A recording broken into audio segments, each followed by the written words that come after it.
қазақ елінің арулары, әр үйдің асылдары, еркелері, аналарымызды келе жатқан 8 наурыз мерекесімен құттықтаймын.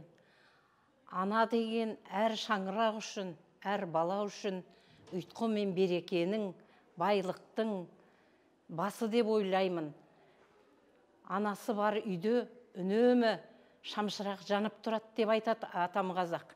Яғни шамшырақтарыңыз өшпесін, отбасыларыңыз аман болсын деп тілеймін барлықтарыңызға.